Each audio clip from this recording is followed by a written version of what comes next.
looking back at some of my videos, and even like social media nowadays tends to like throw you every year or so, or not every year, but like a year ago you took this picture, or this is a memory from a year ago.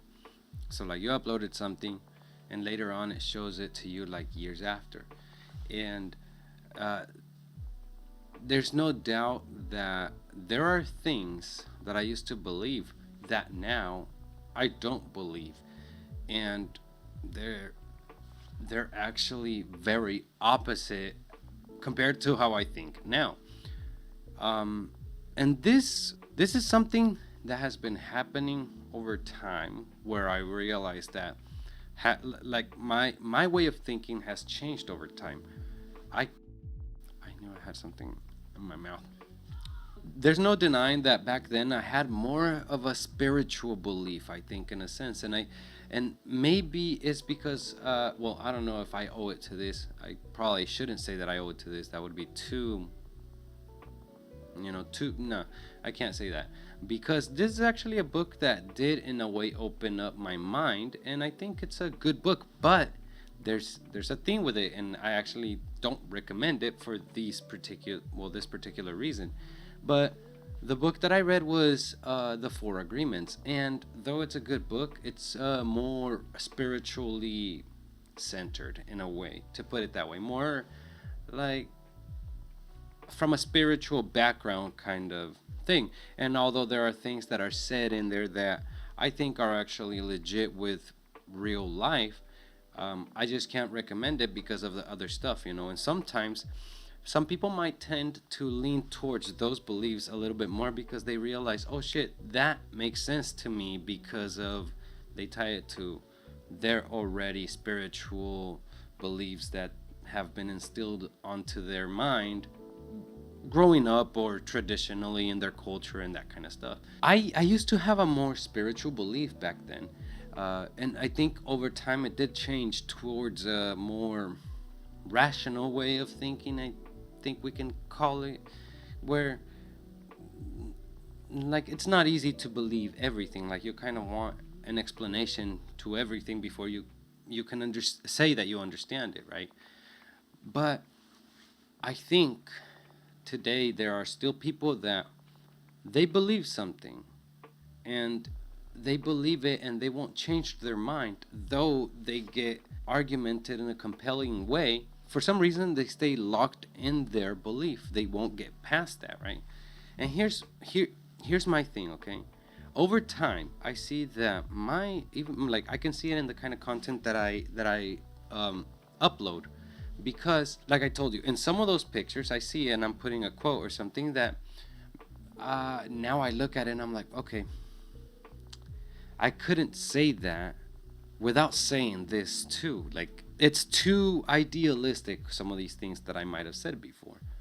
Now I see that there are truths that are involved there that I'm completely being ignorant of. But here's the thing, when I started thinking a little more openly about different stuff, and just realizing that pretty much everything that I see is not the full truth. Like, the truth is something that you actually have to seek for. So, seeing that, I started learning things, and that's like eventually I ran into the Four Agreements book, and opening my mind to something different, and exploring that kind of stuff, and realizing, oh shit, that is interesting. Some of this stuff is like, before I didn't have an answer to some of these things, and now I did see an answer to some of these things. So I started to believe them a little bit differently, than just fully agreeing with sort of mystical things that sometimes get tied to these kinds of stuff. Nonetheless, I did lean more towards a spiritual belief. And in the process of continuing to question oneself, that's where you go more towards the truth. In fact, here reading something I've been reading, there's a particular reason as to why I search the truth myself about things, and about uh, life, and sometimes it's not necessarily truth, but it's like, rather than just acting based on the surface of things that we see and observe, and that we experience, like to dig a little deeper, because the truth is, like I said, it's not always going to be very like evident, especially in a system like the one that we have today. But I decided to start learning a lot about philosophy, and a lot about human shit, and trying to understand the way we operate today and all that kind of stuff. Because here's the question. Here's the question, right? Living in ignorance takes us to, well, takes me to a question of, am I truly living? And here's why.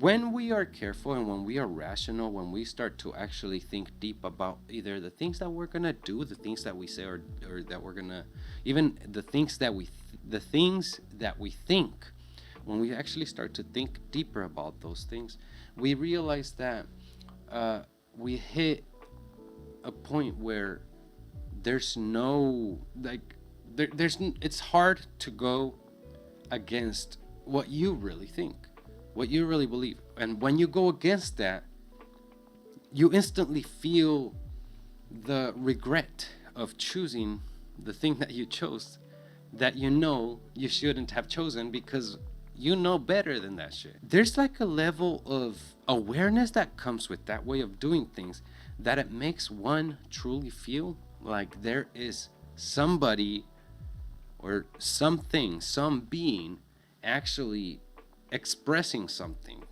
actually making an appearance of some sort. But when we see somebody who's ignorant, who won't think about anything, who won't question anything, and just goes with, you realize that if they truly had the full information, they might act otherwise. But since they're ignorant, they are doing something which is nothing but a reaction of external circumstances, or just reacting to somebody maybe doing something to them or saying something to them, rather than first thinking and analyzing the situation. They might just go and act.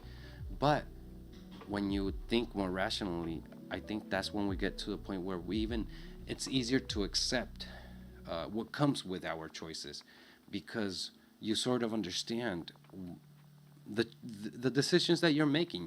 You're starting to understand them way better, in such way that even the repercussions that come with it, you're ready for them. This quote from Socrates really got me. I don't know. I liked it because it points out that very thing. I'm going to read this part, and it's really quick. Philosophy was a process, a discipline, a lifelong quest. To practice philosophy in the Socratic manner was continually to subject one's thoughts to the criticism of reason in earnest dialogue with others. And here's another one which kind of seals the deal for me on a particular thought that I have, and I'll explain to you guys why. But here he says, genuine knowledge was not something that could simply be received from others secondhand, like a purchased commodity. No, this genuine knowledge was won only at the cost of constant intellectual struggle and self-critical reflection. The life not tested by criticism is not worth living, according to Socrates. A life where you don't have criticism, whether by somebody else or by yourself, is not worth living. And here's why I say I agree in a way with this statement. Because genuine knowledge is what it requires for one to act more according to one's self. If you know yourself, you're more likely to act like yourself rather than being a reaction to things. But if you don't seek that genuine knowledge, what is that ignorance? Those reactions that are coming in return to things that are happening around you. That person, could we say that person is living? I would have to say no. I find it hard to believe that somebody who doesn't act according to truly to themselves, you're not living, you're simply reacting. That's a different mechanism that is taking control of those actions, but it's not the self that is being expressed in at least what we see, what we are able to observe as a bystander from people who tend to have these kinds of behaviors. We tend to realize how their character completely changes, and when they have a more rational state of mind and they think a little more critically about the thing that they're about to do, there's a difference there. There's a difference there. But when you're simply reacting and you're not thinking critically, there's a different mechanism, which is the one pushing those impulsive behaviors. But it's not the self. I couldn't say it's the self. And when we are in a situation where we get stuck to a particular belief despite everything else that is being told or said or what we observe, and we don't allow ourselves to actually see further, there is a level of ignorance that I would also say at that point you're probably not living.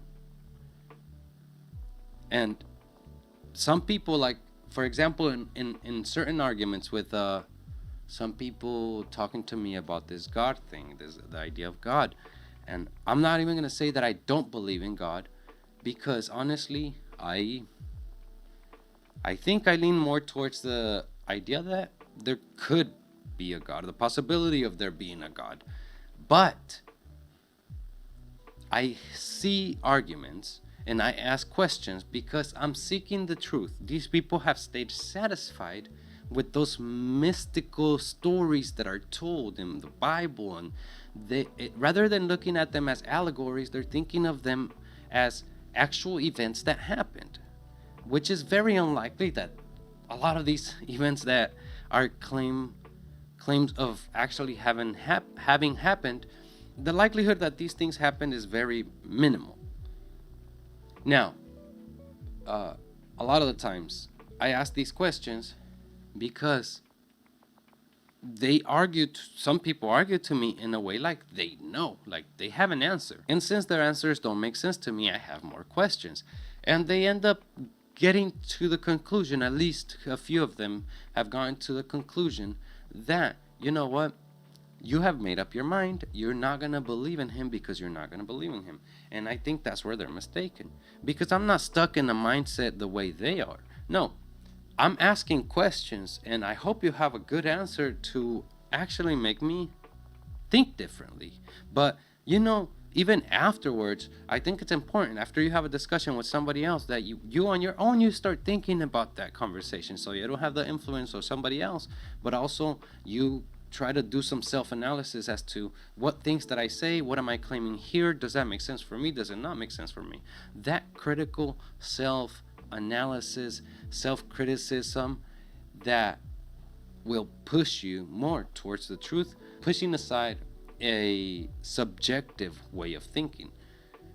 Because I don't think that the truth will be a subjective thing. So if you want to find the truth, you will have to try to peel aside, or to peel your own layers of thought and try to see what makes sense and push past that. And you know what? Along the years, you might realize what I thought before is not what I think now. And I think that might be a good thing. That might be a good thing.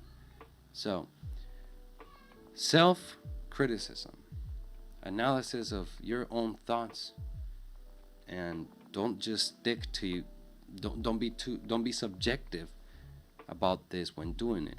Truth will not be subjective to each individual. Truth, it'll be truth to everyone. Whatever the truth is, that'll be what it is for everyone. So if you're looking for a subjective truth, you've already failed. And if you're going to try to look for it in that way, you need to realize that you're being ignorant of so many things. And at that point, it won't be genuine knowledge, therefore not truly living. Then why are we here?